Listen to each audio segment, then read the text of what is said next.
everybody. This is Andrew David. This is the High Performance Call with Blake Newbar's team, Monday through Friday at noon Eastern time. If you're watching on the replay on YouTube, then as always, like, comment, subscribe. And for you guys that are here live, if you haven't yet, the videos pop up there within typically about 7-8 hours of us going live here. So if you miss one, they're there, right? They're there. They're available. They're always, there's a ton of topics. If you're sitting down and you're going, man, I wonder if they've talked about this. I wonder if we've talked about basics on social media or Facebook or LinkedIn, or man, time management, something I'm struggling with, or I'm having difficulty with the relationships that I have around me and the support or lack of support that I have. Look, pop on there, take a look around the YouTube channel, and you'll be able to find what's there. On that note, today, I'm super excited because we've got a special guest that's going to come out and join me from across the pond. My man who's wearing a similar shirt, Mr. Darren Mooruth. Now, for those of you that are unaware, he is a marketing rock star. He is our accelerator coach. He's been working online for a while. He's done affiliate marketing with a couple of different things. His background is much more Tom Cruise, Top Gun-esque than mine is. He's much cooler in that regards. Along with all of that and the fact that he was a pilot and everything else, he's also incredibly handsome and has a fantastic voice and accent. So, if you guys are into that thing, I guess, then great. Go ahead and listen. But appreciate you coming on, Darren. Let me pop him out here. We're going to pin him and pin myself. Darren, how you doing, my man? I'm really good, thank you. Thank you for the intro. Appreciate everyone jumping on the call today. How many we got? 64? Wow. Yeah. That's amazing. Rocking and rolling. So, yes, everybody give a warm welcome, round of applause to Darren. We'll get into that. Appreciate you being on, especially last minute. So you're awesome. So Hartley's asking, and guys, so here's what we're going to do today. I asked him to pop on. We're going to talk a little bit about working inside groups. We're going to talk about captions, writing captions that engage. We'll talk a little bit about headlines, the type of stuff that you have to put up online to capture people's attention. That's what we want to get into. Hartley, if you're asking about like drop shipping e-commerce, probably not here. I can chat with you a little bit one-on-one and point you in that direction. I do some e-commerce and have spent years playing in that field as well. So, if any of you guys have some of that and you have questions, feel free to hit me up. But Darren, all right. So, guys, if you have questions, feel free to drop them into the chat. So let's kind of kick things off. Darren, I know you do a lot organically, right? When it comes to, building up your audience. If you were to think of, say, the top 1 or 2, 3 things of like, hey, if you're going to build an audience, here's what you have to do, right? What would be top of mind for you? What would come up? Top of mind has got to be consistent. So if I look back in the day when I was actually just the customer inside of this program, all I did every single day was help out with problems that I didn't know a solution to. I was just one step ahead of everybody else. That's all. I've just been listening to Expert Secrets. So if you haven't got that book, if you got it on audio, start listening to that. Expert Secrets, the new version, the second edition, that talks about consistency and moving from who you think you're not are. Like, you don't feel like you're ready to like start to perform in front of everybody. Yeah, and that's a question a lot of people have, the imposter syndrome. Well, how can I talk about these things when I'm not an expert yet? Oh, well, it's easy for you because you've been doing this for this amount of time. And I go, well, at some point you guys start talking about it, like you just got to do it. But go ahead. Absolutely. Yeah. You just got to do it. So each and every day, I used to always come into the group inside of the Blake's Partner program, and I used to see a ton of questions come in. Now, it could be this group or another group that you're inside, and you already know the answer to it. Now, you could just touch base with that person or just provide the answer. Instead of providing a link, you just provide the answer, and eventually you build the know, like, and trust. That is really important. You don't sell in the first message. If they contact you on the first message, maybe they send you a DM, maybe it lands in the spam box or the other box. If you're already friends, it will land in the inbox. You're trying to build that communication, that know, like, and trust. That is important throughout everything that you do. And if you're post on a consistent basis. Yeah, I was around September time, and then I just stopped. And then I saw the decline as I'm doing things more organically. I saw the decline just to test this out. I always used to test things out. Right. So see what it was like with posting and not posting. If I did a story, if I didn't do a story, if I coupled a story with a post, what would I actually post about?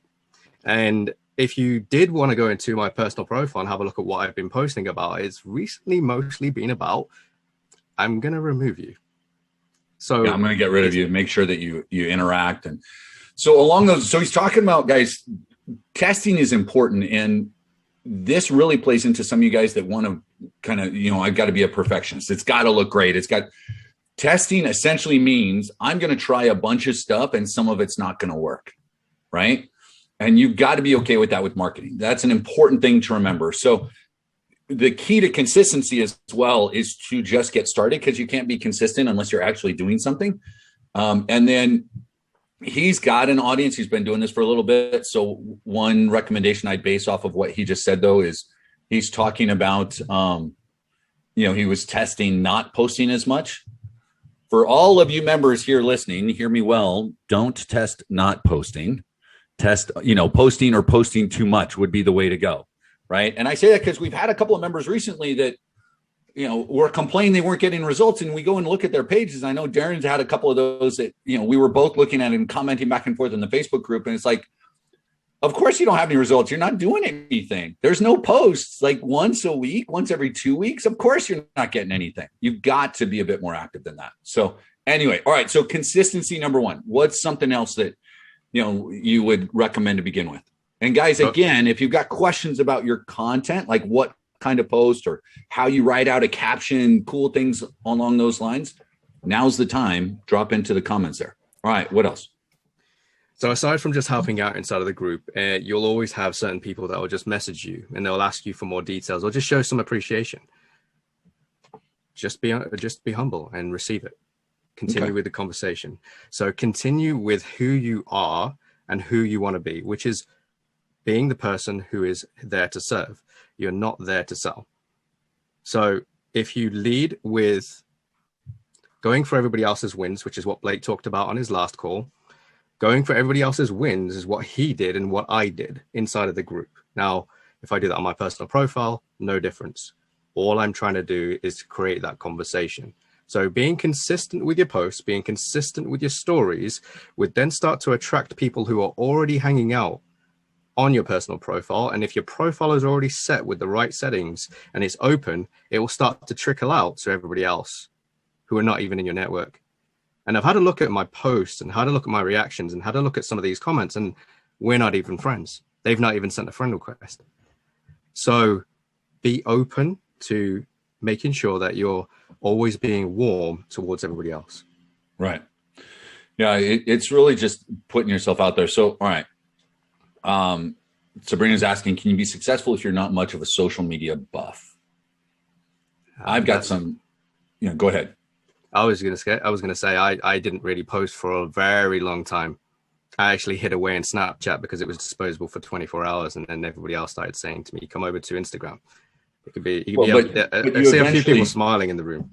But you eventually learned it, right? I mean, that's, you guys, and that's something to remember. Like, you don't have to, most of us don't start as social media buffs, right? Like, I've gone through different times where, I was off social media for the most part because of other stuff I was doing. I mentioned, I've got an Instagram page that, I've got, close to 37,000 followers or something, but I didn't post for like a year and a half. I didn't do anything. It essentially killed the audience. Right. So I had been a social media person because of what I do, and then died off, and then you get back to it. So, if you don't have it, yes, you start a profile, and we start a business profile and a personal one. But what you guys got to really remember is this is a business tool. It's like, think about it like this. If you go into a job and they say, we're going to use Outlook for email, and this is the CRM that you use, do you say, I would, but I'm not really an Outlook kind of person. I prefer Gmail, and I don't like that CRM. I'm just going to take notes for, my customer interactions. Right? Think about it. This is a career. This is a business for you guys. Right? So if you're not a social media person, then understand this is a tool, and get out and use it as a tool to build your business, which will pay you, which will allow you to get where you want to be. like, you guys all signed up for, I mean, what's Blake's product name? It's the social media lead machine, right? So at some point, social media has got to be part of what you do on a daily basis, guys.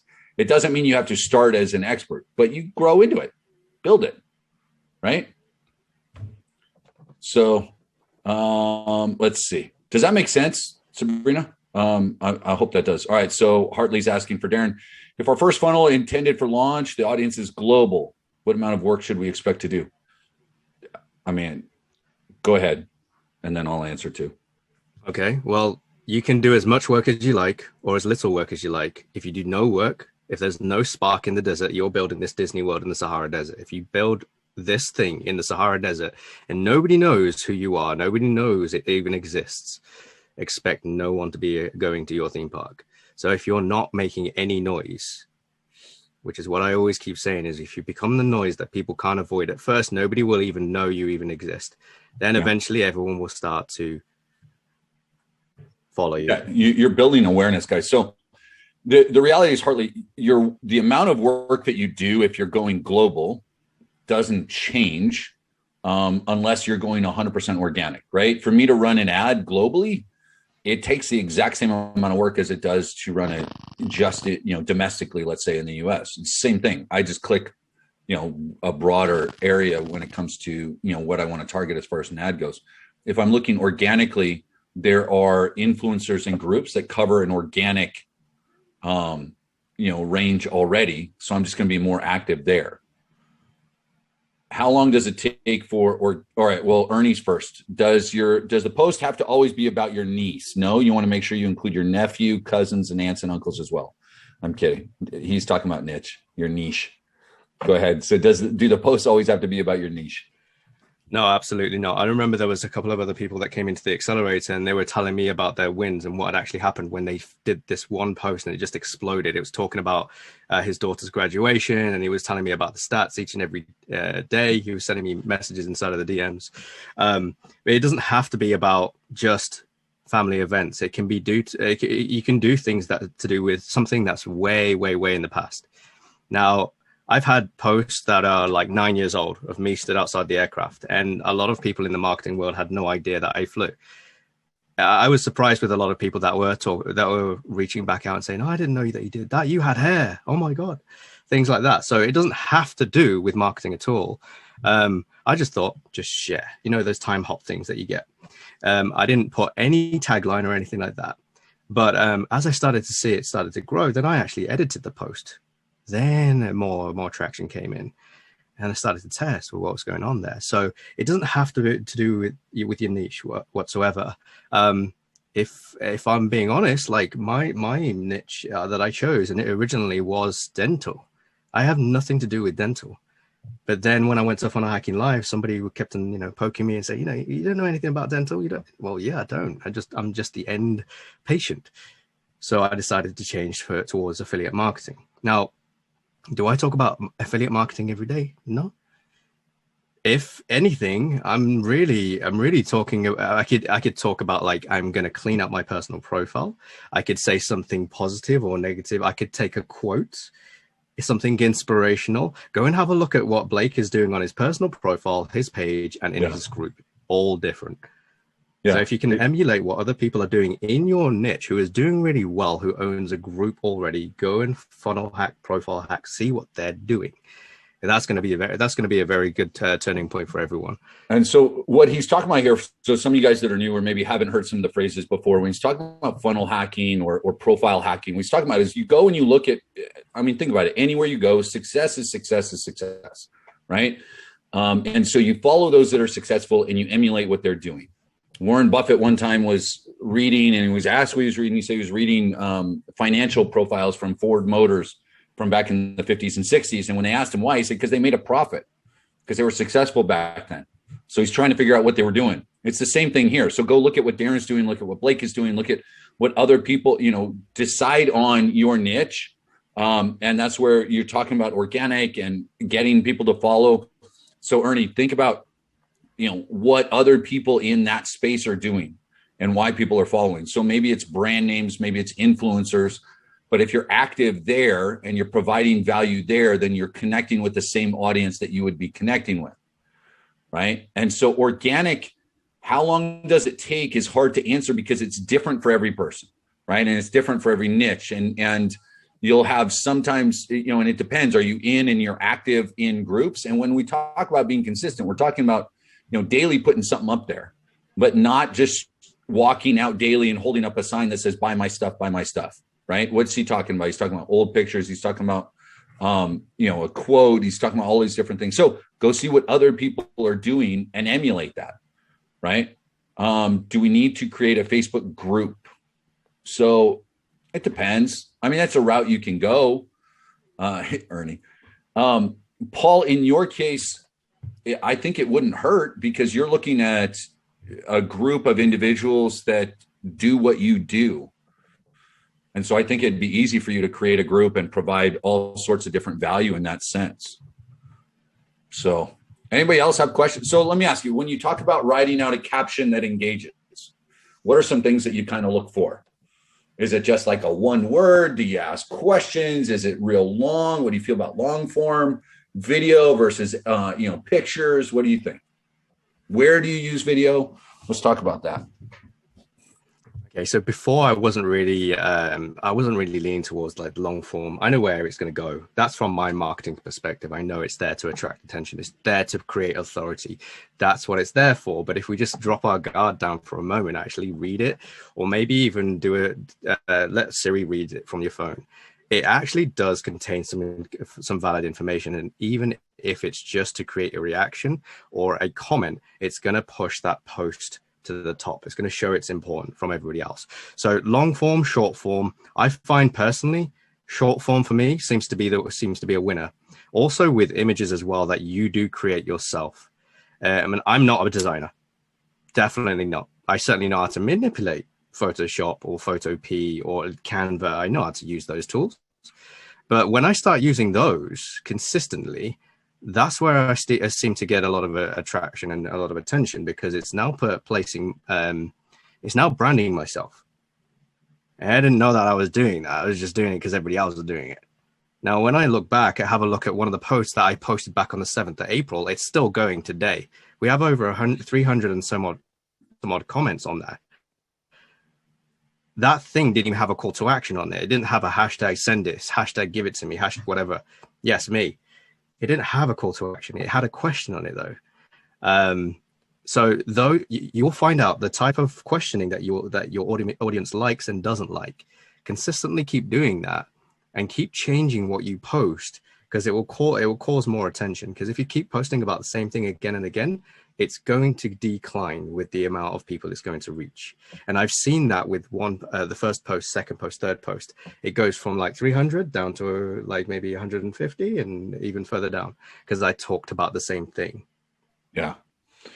Yeah, you can beat a topic to death, so you want to look for stuff. So, all right. I'll kind of finish that thought when we get to what Ernie's talking about there. So Michelle's asking, got a well-designed website and blog for a number of years with highly erudite postings of a few pages. The blogs are sent to my personal site and to business pages. How do I sell highbrow stuff? So I'm not sure what you mean by just selling highbrow stuff. Or is it like a high ticket item? Or when you're talking highbrow, there's kind of a general rule of thumb when it comes to marketing. You're going to sell better when you're speaking to an audience. You're looking at kind of that 8th to 10th grade, like 11 to 15-year-old age range in what you write and how you write it. If you try and write too highbrow, you're alienating too much of the population, because people don't look for highbrow stuff on social media as much, right? If they're looking for it based on work, like they have to study it. But think about it, when they have to study super highbrow, and Michelle, I'm not sure how highbrow we're talking about, or Michael, sorry, or what's there. There's a time and place, but you almost want to introduce it from a lower perspective and then build them into it, if that makes sense. Am I making sense, Darren? Is what I'm saying at all? Yeah, it makes sense. You've got to sometimes you got to dilute with what you say, like the jargon that we talk about. Okay, so if I was to talk about CF, who knows what CF is? Anybody? ClickFunnels. So it's ClickFunnels. So if I talked about affiliate marketing, I went into another group and I started posting in like certain titles, and they were going to analyze these titles afterwards. And the next day they came through and they did the same thing. And they just said, yeah, well, nobody really knows what affiliate marketing is. Surely everyone knows. Does everyone know? No, because you're sitting in your bubble, and that's the thing. Like, you guys got to understand, we're speaking to an audience, and so you want to be able to speak their language, but you don't want to necessarily speak to the elites of that audience. You want to grab as many of them as you can. So this is kind of the balance between like niche down and too niche down. You know what I mean? Does that make sense, guys? Is everybody here? Okay. All right, good. So let me see. How often should we post a video or picture? Talk to us. Well, let's talk about Facebook and Instagram stories then, and the benefits there. So there'll always be someone who's watching and you don't know who they are. And even if they don't react to it, they're still scrolling through their story feed. It's the first thing that they see at the top on Instagram and Facebook. So utilize that. It's something very quick. It can be as long as 10 seconds, I believe. I haven't looked at Instagram. Is it 10 seconds on Instagram as well, Andrew? 15. Yeah. So utilize that. Even if it's a shorter one, sometimes it's a pattern interrupt when it's a shorter one and I want to go and have a look what was just shown to me. So I click back. So don't always just do a 10-second or 15-second one. Utilize some of the features that are on those stories. In specific, Facebook, you've got music you can use polls, you can have a yes or a no type of question. Always work on the positive. Don't say yes or no. Give them an answer that they can actually agree to. So yes or yes, because I did a yes or a no question and my feelings got hurt. And I never did it ever again. So I learned very quickly. So it was a yes or a yes. Are you ready for this? Yes. Hell yeah. It's the same thing. They can just click past. But also you can position the poll or the question or the reaction that you could do right next to the place where they need to click next, and they won't even notice. They just click the flame emoji or whatever it is, or the next item, and I can now go back to have a look at that particular story. I can have a look at, maybe let's say I'm doing 4 in a day or 3 in a day. You don't have to do many. But you can see the people who are already looking at your story, even if they're just grazing past. And then you can see if you post every 3, 4, 5, 6 hours, doesn't matter however many, you can decide what you want to do. And I tested it with 3 in a day. I didn't want to do too many, every 4 hours maybe. And so it stays live for 24 hours. That is something that you could utilize. And I consider it being stealth. You're not in the public eye. They can't see the stats, who's actually reacting. Yeah, and it's the ones that are engaging more that you're going to get in front of. And so just for some of you guys that maybe aren't sure or need to be reminded. So like inside of Instagram, you've got across the top here, and Facebook has something that looks almost exactly the same. These are the stories, right? And so if we click on, if we find someone and you click, of course my phone's not. So, he's got text here and following, and then he's driving, right? So there's different things. That guy happens to do credit repair, and I follow to kind of see some ideas on what he's got. But so those stories, what they do is Instagram and Facebook will give priority there. A lot of times they want, if you're active with that in your stories, a lot of times, and then you're consistent with your posts, if they see people interacting with your stories, they're going to try and put your posts on their page as well. Because they're saying, oh, Forrest likes looking at Andrew's stories, so he's probably going to like his post, so now it's going to be put up there. So it's a way to try and get in front of an audience, and it's a way to create engagement without doing a whole bunch of work to create engagement. Like he's talking about, you can ask a yes or no question, or yes and hell yes questions. You can, open it up and say, ask me about, and leave space. there's all sorts of different things. You can do polls and opinions. Like there's a lot of tools that they give you there, because Facebook and Instagram want customers to engage, because if a customer is engaged on their platform, it means they're stuck on their platform, which means they're going to have a chance to put an ad in front of them. And that's what Facebook and Instagram want to do. So if you're taking advantage of that and putting it in front of your audience, Facebook is going to say, hey, Patricia, good job keeping your audience engaged. We want to put this in front of them. And then we're going to help put your post in front of them as well, because you're keeping our people on the platform. Does that make sense for everybody? So why is it important, pictures and videos, and why is it important to do stuff on your stories? Because it engages people, and that's what you're trying to do with your audience. Now, some of you are going, well, I don't want to be on video. Well, then don't. Like I just showed you 5 different Instagram stories for that guy. You didn't see him anywhere, did you? Right? He wasn't on.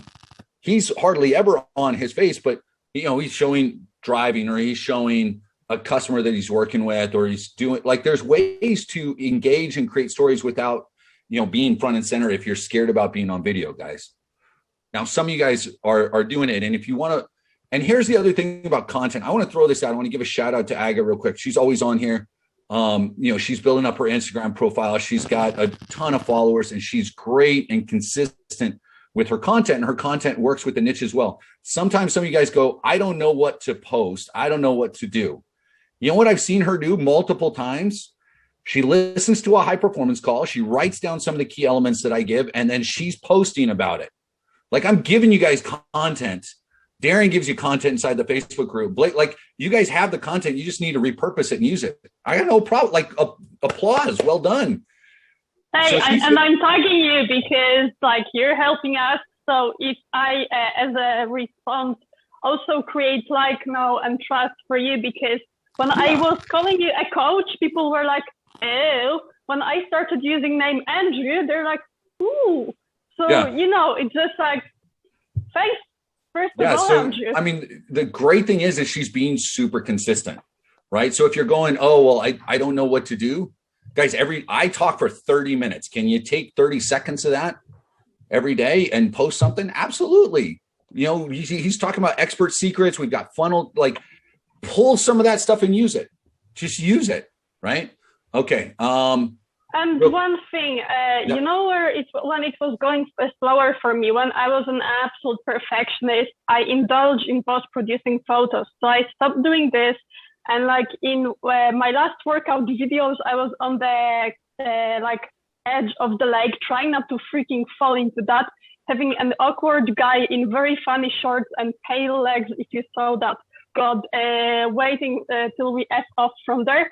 And like, I even see on the miniature, my elbows are in a slightly wrong position, but you post anyway, because indulgence in perfectionism was just like brilliant for me.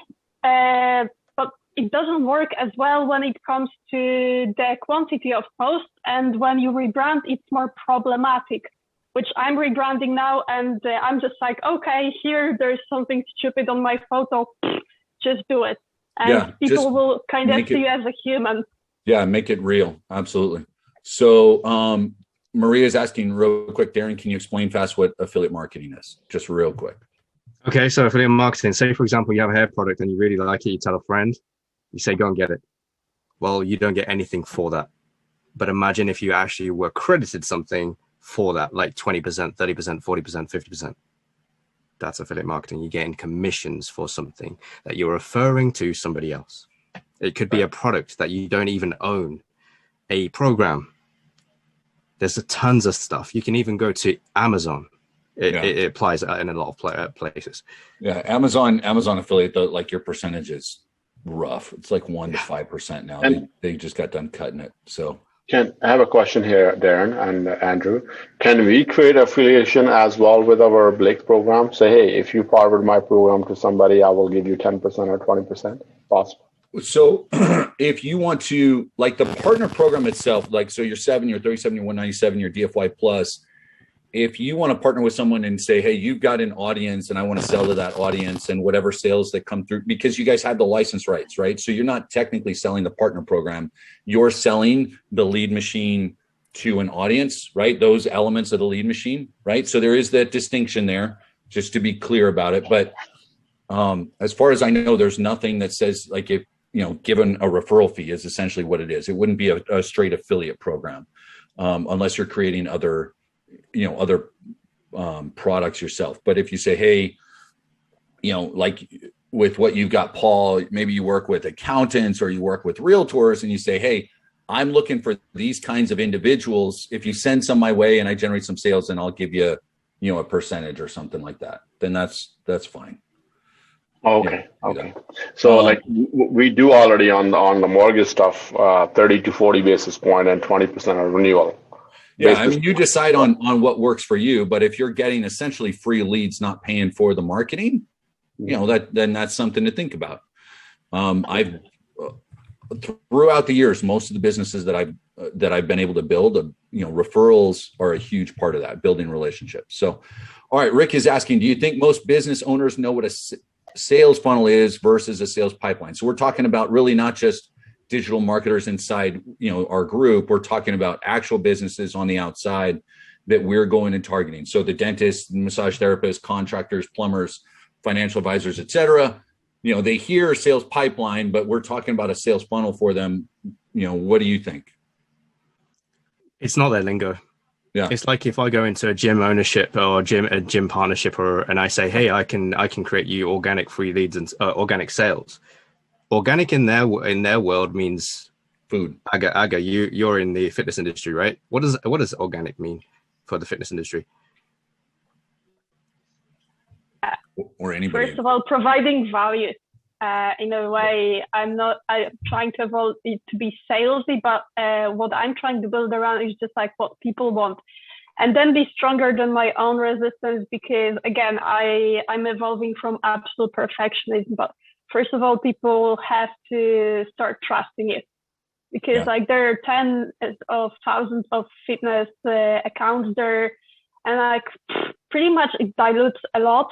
So you have to constantly test, okay, whether that carousel, whether the reel will work, which aspect, because it's multi-dimensional. And then also Blake mentioned Eric, the trainer, on his last call, which one thing that you can learn from him, okay, how can you get better to get your customers where they want to be the fastest? Right. And even if you don't feel like doing this, aim at this. So it's just like a personal journey as well.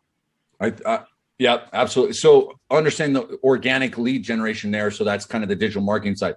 So I think what we're talking about, when you're talking lingo with the business, if I'm walking up to a gym manager or if I'm walking up, metaphorically speaking through online, and I talk about organic leads, organic to fitness means, no pesticides. It means it hasn't been genetically modified. It means something totally different to those types of people. And most people in the outside world, when you think about that, and when you say sales funnel, no, most of them don't know what you're talking about. And so you're not going to say, I'm going to build you a sales funnel. I mean, think about a lot of you guys when you first came on, and there's a reason that Blake and I describe what a sales funnel is, because most people don't understand that. Even though we've been experiencing sales funnels our whole lives, we just hadn't had them called that.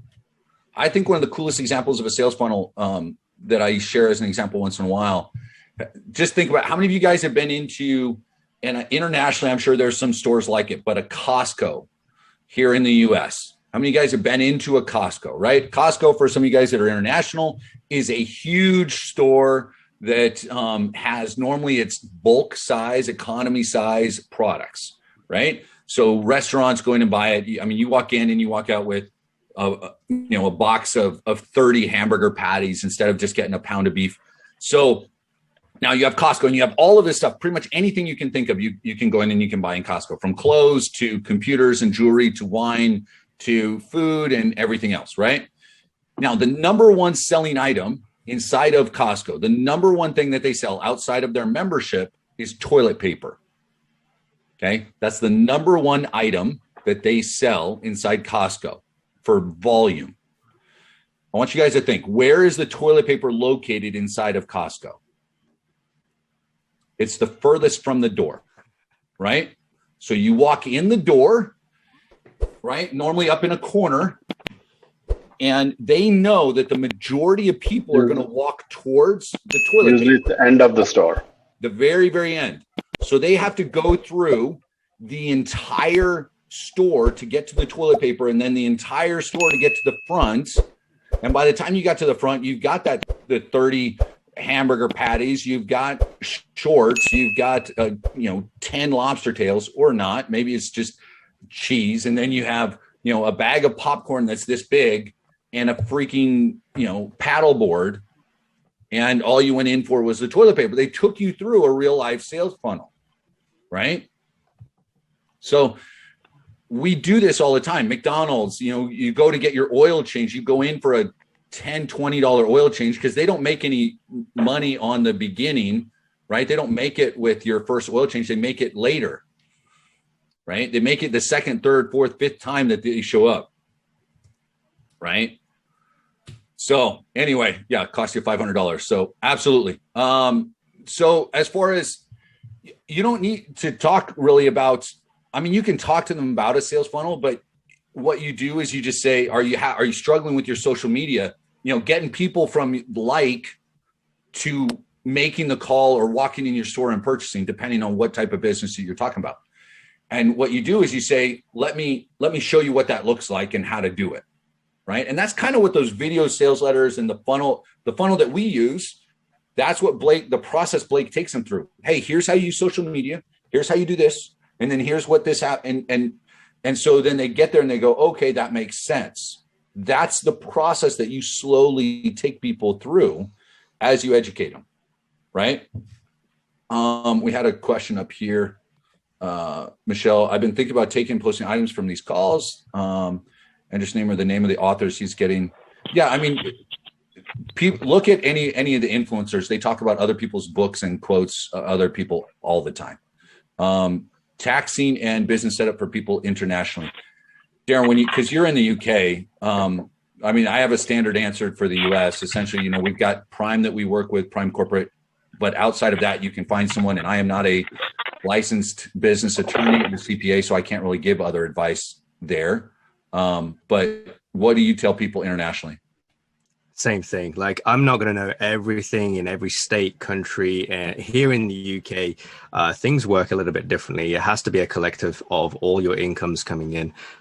We have a leverage that we could use, which is around about 10, 12,000. When I spoke to my accountant, he said, when you get to around about 9, give me a call.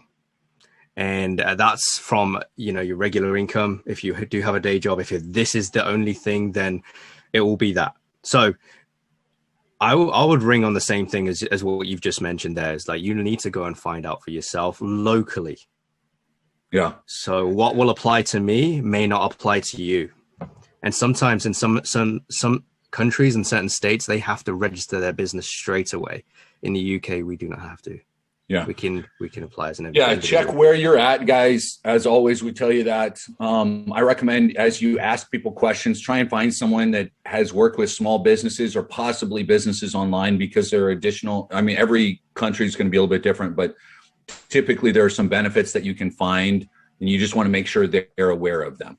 If you say, hey, I've got an online business and I'm doing marketing, advertising online, and if just listen to the response. If they go, oh yeah, well, I don't even want to work with them, right? I want them to kind of believe in me and what I'm doing. And I went through, this was years ago when I first got started, I went through a couple of CPAs before I found someone that I was comfortable with. So, all right. So Ryan's asking, how can you provide them value? You're talking about that goes to all of the stuff we've been talking about, right? It's all about building relationships. So what are some examples of, now you're working with affiliate marketers, Darren. So let's pick a different, let's just talk about real estate, realtors. What kind of value could you provide to a group of realtors if they were following you? I'd want to be asking them what they're doing right now, and just kind of let them take the microphone for a moment and actually listen to them, because then they'll expose exactly what their problems are. If you ask them, what is it? When I get them on a Zoom call, I ask them, what brought you to the call? Even though they answered certain questions, and then they just tell me everything. They tell me who they are, what they did before, what they're doing now, why they're struggling. And sometimes, it's great.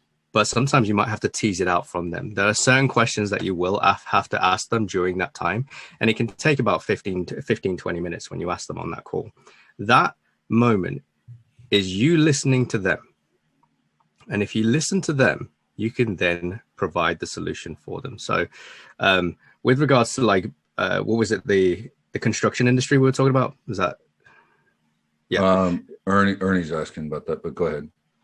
Yeah. So with the construction industry, I would, because I don't know anything about it firstly, but I would, if I was to want to go and research what's going on in the construction industry, in the social media world, I'd actually go into specific groups. I'd have a look and start doing Google searches and find out like who are the top people in that particular industry. Then I'll try and find pages and groups and have a look and try and join those groups, see what they're already talking about. What are the problems that everybody else around there are already asking?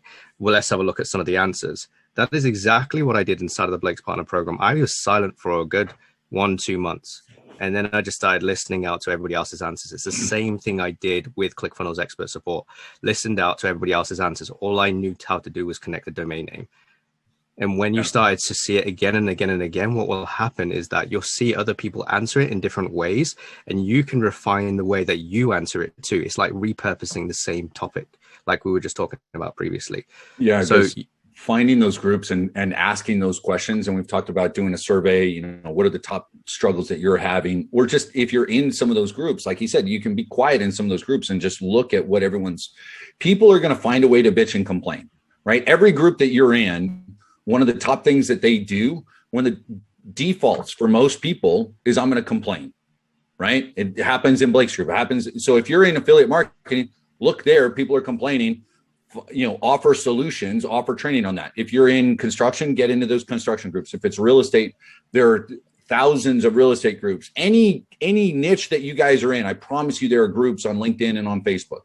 And odds are, if you read through, the majority of those posts are not like we're starting to talk about at the beginning of these calls. Hey, let me share some wins. Hey, this is awesome stuff. What are they doing? They're complaining about something, either in their industry or in their life. And if you see common things popping up, well, those are the exact topics that I'm going to talk about, because people are going to want to talk about them.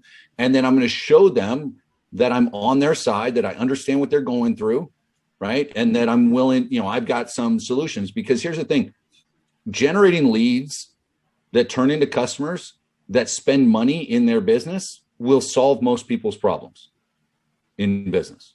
I mean, that's the reality. It'll solve most people's problems. Hell, making more money would solve most of your marital issues. You can be sure that it's going to solve your problems when it comes to the business.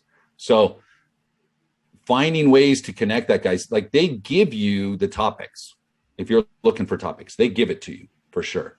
All right. So hashtags. Forrest is asking, what about hashtags? What's a good source to learn how to use them? To begin with, I had no idea what the hashtag was.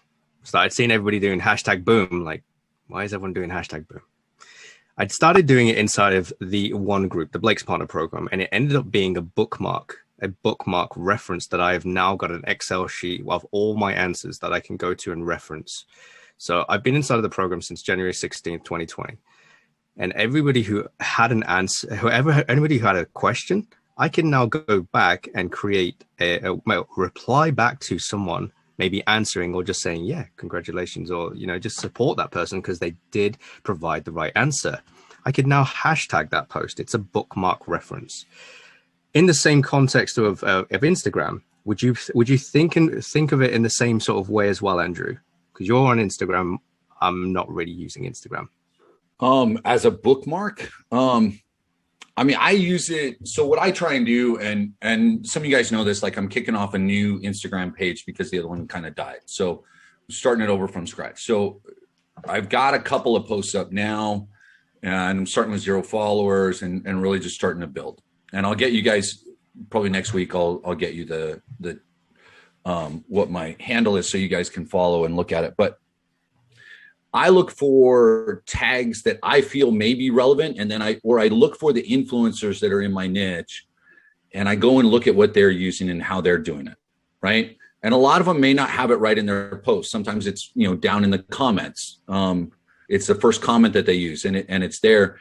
because what you're trying to do there is it works with the algorithms. So Instagram, Facebook, and others. So not as much for me to bookmark, but if my post has tags and Darren is following Russell and Blake and Gary V and Brendan Burchard and say a handful of others, and I'm using some of the same tags that they're on, and I'm starting to get some engagement from some of their people because I'm commenting on their posts. Instagram takes note of that. The algorithm kind of notices, hey, there's similar content here to what these guys are posting, and maybe it'll show up in the search, right? So if you're on Instagram, right, and so this is your regular news feed, right, and there's Instagram telling me that post is doing well and I should pay them to put it in front of more people, right, because of course they are. So there's that, right, and so there's sports and there's marketing and other stuff. If I go to the search, right, and the search is, here's all these different things that you might like. And so a lot of the stuff inside the search is going to be, for me, it's going to be sports, it's going to be marketing, it's going to be, news and politics and stuff like that, because I try and get an idea of everything. But what happens is if Darren's been using those same hashtags that some of my guys are, then his stuff is going to start to show up in my feed or in my search algorithm. Does that make sense with everybody? I got a couple people nodding and other people just kind of looking at me with big eyes going, what the hell is he talking about? Right? Essentially, the AI, the artificial intelligence for those social media platforms, tries to pay attention to what you're doing, what you're liking, and what other people like you are doing and liking. Right? So trying to kind of hack the algorithm means I'm looking at what they're going to have people that are promoting themselves. So I'm going to pay attention to that. And I'm going to see what's popular in that. And you can look and see how many times a certain hashtag is being used. You can look at recent, you can look at all time, like it's all there. So if you're curious about, there's a couple of different apps that you can probably pull up for us. If you look for hashtags, there's one that I just recently downloaded called Hashtag Expert. And there was something else, like you can look them up and give you some ideas. You'll be able to find some stuff there. So let's see. Check shadow ban hashtags monthly so you don't use those. Yep, there you go. How do you funnel hack? Ernie's asking. Like, there's a couple of ways. If you know how to hack into someone's funnel and you know each and every page, every single path, you can go to each and every page. Like, for example, if I said to each and every one of you, you can go to Blake's second page in his funnel, and I know the second page path, which would be socialmedialeadmachine.com/masterclass. The true way to funnel hack someone, it would require you to pull out your credit card. So you'd go and see each and every page. Yeah. But a deeper way would be to see what would happen if you didn't purchase the next thing. Is there a follow-up series? Is there an email? Right. How many days does it trickle out before it tempts you to, like we have inside of our program? Blake has shown us the way how to actually put it all together with regards to the follow-up sequence in abandonment cart sequence for the blueprint. And if they come to the first page, they put in their information, but they don't put in the credit card information, the funnel will have a sequence, the automations. Right. And that's on the $97 plan. Follow-up funnels is in the $297 plan, but that's just going a little bit more advanced. There is a way for us to use both so that we can have emails going out for them to come back to the page that they originally saw to continue with the purchase. And so the way to do it without necessarily buying, at least, the beginning portion, like you said, find some influencers that are doing what you want to do. We're about to wrap up here, guys. So find some people that are doing what you want to do. I've got a Gmail account that's really all I use it for. I sign up for other people's stuff. Occasionally I'll buy the $7 ebook just to see their process and what they're doing. Right. So some of you guys have said to me, oh, I'm getting overwhelmed because I'm getting targeted too much or I'm getting too many emails. Set up a different email account just for that. And that's research. That's homework. That's part of, I talk about all the time, education and execution. Do both, right? Keep yourself focused like that. Like, use it as part of, I need to learn what Blake's doing and Russell's doing and these guys are doing. That's, you learn how to write quality marketing headlines. right? Good emails. It's all there, right? The education that you guys need is available to you. So one last kind of question we're going to wrap up here. Is it a bad thing to use PayPal? I mean, does it stop customers to buy from you? No, I mean, it's Stripe and PayPal, right? You can do both. Darren, any comment on that? I sway towards more Stripe, only for the reason because it causes a bit of friction to the end customer where they have to be brought to another screen to log in. Yeah. And then if they continue with the login or they forget their password and then be brought back, and then it's really clunky. But there are ways. Blake talked about it in his last call. It's funnel-ish that you could use with your funnel, which potentially makes it seamless in the same way as Stripe. So you could have a look at using that. I don't personally use it. I've seen other people inside of the program using it. Yeah. And the only other thing that I would say is a bad thing with using PayPal is that they charge you more as a fee. So I have two products that's $297. It's one product that's being charged. The payments collected at PayPal. The other one is being collected at Stripe. One is $13 to $16, and the other one's $3 at Stripe. I prefer Stripe all day. I like frictionless. I'd like the customer to just flow through the funnel with no issues. But you can use both. It's not a problem. It just gives the other person the alternative. I'm just hard set with Stripe. If anybody asked me in my funnel back in the day, I would just say, Stripe. And one of the things that causes an issue. Now, if you're in a country where that's what's available, then that's what's available. And there are different places around the world where you need to kind of understand, what you've got, what options are there. Having something like Stripe, though, means it's a little bit more seamless. PayPal, any additional step that I add to something means that my conversions are going to go down a little. Like that's how it works. So if PayPal is the only option, then you're definitely cutting yourself out of revenue. On that note, ladies and gentlemen, I know we can keep going for a long time. Maybe we do some more specific stuff on another day. But as always, do me a favor, go to YouTube and subscribe there. Watch some of the recent videos that we've done. We talked about a couple of things here on sales funnels and the customer value journey and other things. I've done recent trainings on that. So please go ahead and take a look. But as we wrap up, everybody do me a favor, give Darren a big round of applause. Thank him for coming on, for taking the time with us today. I appreciate, as always, sir, you being on. Love having your insights with things. So on that note, guys, any last words, Darren, before we kind of wrap up? Any cool books or thoughts or quotes that you've had or anything you want to tell people to share your wisdom? Two books that I'd really make sure. Go ahead. If you have these moments when you feel crap and you still don't see what you want, just don't give up, because that's just what the best people do. And this is what one of the last things Darren told me in Accelerator or my last call, just when I feel like, that's what really helped me to keep on going. So if you fail, that means that you keep on going. And thanks, Darren. You're very welcome. Appreciate you coming on board. Now, with the final thoughts, there's two books that I'd always lean towards. It's .com Secrets and Expert Secrets. Those are the two that you'd really want to start ingesting, start absorbing, start having a look what's actually being said. I prefer the audio, but it's preferred to have the book and the audio so you could follow through with anything that's there. Even if it's just one chapter a day, 10 minutes of your time before you go to sleep, first thing in the morning, maybe midday, maybe you're at the gym. I used to listen to that thing all day, to the point where I can now just quote things from there. The thing is that can help you a lot.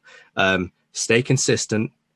Understand that failure is not the opposite of success. It's part of the journey. And if you continue to fail, to continue to stand up where you last failed, you're not going to be at the same position where you were previously. If you stay still, nothing's going to happen. Learn from your mistakes, because I make them all the time. We're not perfect. So keep going forwards. There you go.